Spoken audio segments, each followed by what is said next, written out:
Hey guys, long time no talk. There's really no reason to like have an intro and all that other stuff because you guys clearly see what the title of this video is. Excuse my hair, I just took it out. So yes, my dad did pass away, April 19th. It's so crazy to even think that it's been a whole month since my dad passed away. You guys know that I didn't have the closest relationship to my father. Just growing up, it wasn't easy in my household. He's an extremely toxic, abusive man. We knew that he was sick for a few months now. Like, we've known that he was sick. He's in and out of the hospital, like kidney failure, liver failure, you know, dialysis this, dialysis that. As you guys know, I did move away, so I wasn't like super involved in it by choice. And I knew that his time was coming, but I don't know if it was just like ignorance, being a child, holding grudges against him. I just like didn't have it in myself to really believe like, oh, he's about to die. You know, it's like in my head, I'm like, no, he's sick. Like, I get that, but I didn't really understand like, no, Lex, like he's about to die. The last time that I went to see him, his body was like really hurting. I don't know, the doctor was like, don't touch him or else he'll scream. So I couldn't even give him like a little hug or anything like that anyways.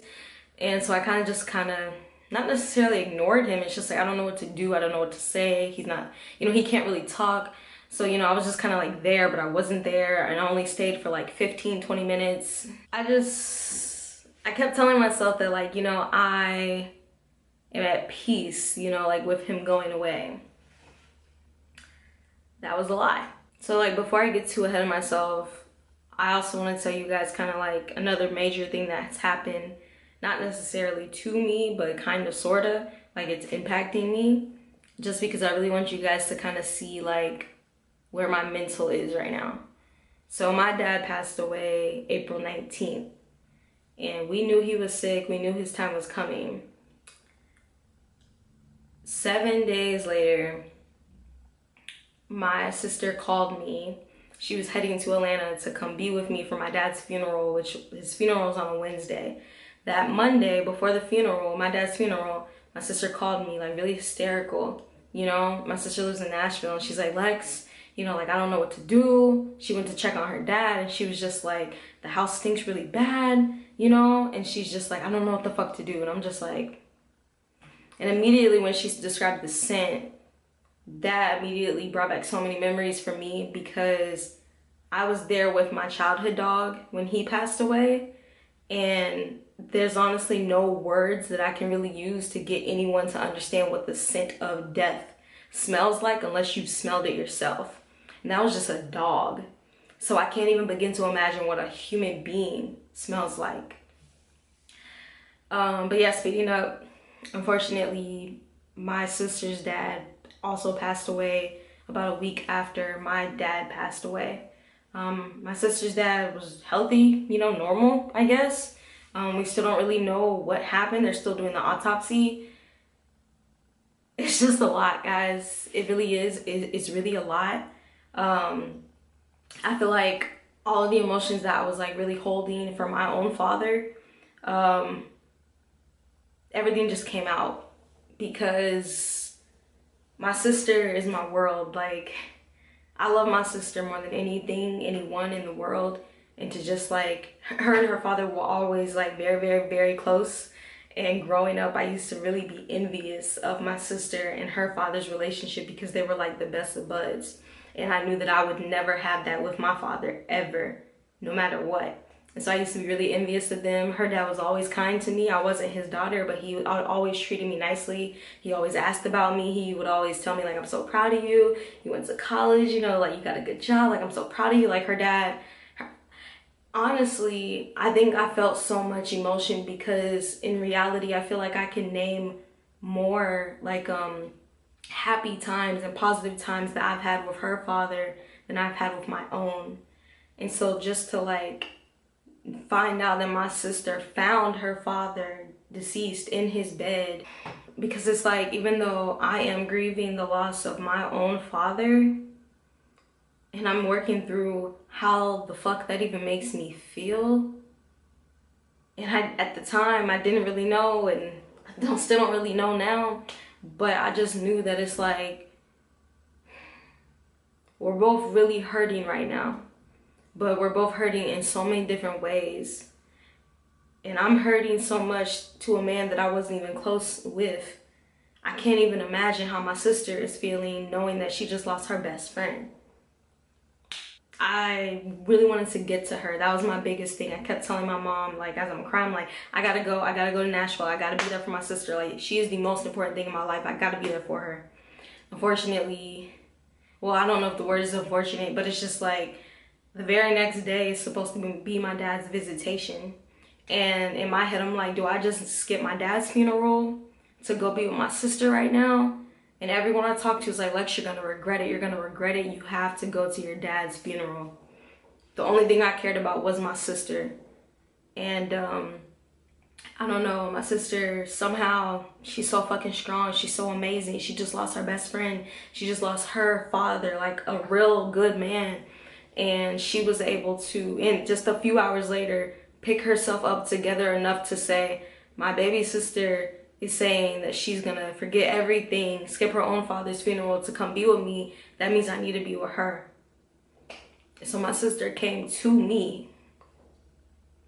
And honestly, it's like, I don't know. I don't think I'm ever gonna like be able to put into words or like show my gratitude for my sister for doing that, because if she didn't come to me, I was gonna go to her. And the reason I'm getting emotional is because in my head, I'm just like, man, I didn't even have a good relationship with my father. I don't need to go to his funeral. I just need to be there for my sister. And I'm getting emotional because I didn't realize how much I needed to go to my own dad's funeral until I was there. Until I was sitting in the seat. I'm on row 1. You know, his casket is open. He's there. We're 5 feet apart, bro. And I'm like diagonal, bro. Like, boom, there's no way for me to look any other way. I'm the second person. It's my mom, my sister, and then my other siblings on my dad's side. And so it's just like diagonal, or I don't even know, is this diagonal? Shit, I don't know. But I was a thug, you know, I was cooling it throughout the whole funeral. I swear, y'all, I was good. But yo, when this man got up there and he started closing the casket, like, I don't know how many of y'all have been unfortunate to like go to many funerals, but there was like a church person there, and when they close the casket, they don't just close the shit. They like close it like this, bro. Like, I swear to God, it was the most dramatically slow thing. And for some reason, that is where it hit me. That's where it hit me in the gut. It's like, that's where reality was, because I'm just like, oh shit, this is my last time I'm ever gonna see my father's face. This is the last time I'm gonna see him in the flesh. This whole time I really was trying so hard to think of positive and happy memories that I have with my father. And I swear to God, I couldn't really name too many. I really couldn't. But yet, like, when they were closing that casket, y'all, I thought of every single funny moment with my dad, laughing moment where we're just sitting here talking about people. You know, he loved to talk about people. He was a gossiper. You know, watching sports together, talking about my mom and how she could be annoying. It's just like, I thought of every single good moment that I've ever had with my dad. And I really don't know if I would have experienced that or had those memories flush back into my head if it weren't for me going to the funeral. And it's like, there's a lot of regret that I have regarding my dad. I hate that I never really sat him down and told him, like, you know, I know what you did to so many people, you know, like, I know the family secrets, and, you know, this is how you made me feel when you hit my mom. This is how you made me feel when you hit me. This is how you made me feel when you called me stupid. I hear so much about people having strained relationships with their parents, and they grow up and they're able to communicate. Of course I have regret, because it's like, I didn't feel like I was there yet emotionally to sit and have that conversation with my father at, you know, just 26. But now I'm just like, it's over. I don't get to have that conversation with him unless I want to go talk to his tombstone, which, fuck, I just might do that. But so I just really wanted to make this video, guys, and tell you that I swear it's like every single time that I'm trying to get back on my YouTube shit, something paramount happens in my life, y'all. It's crazy. I could get on here and I could lie to y'all and tell y'all I'm working through it. Some days I'm not okay. And it's not just with the funerals. So let me tell you, sitting in back-to-back funerals just a few days apart, y'all, this shit is the most stressful shit in the world. I hadn't been to work in a month. It's not even just the funerals. It's just like thinking of everything that I have been through in the past year. Like, I just want to feel better, y'all. And I want bad shit to stop happening to me.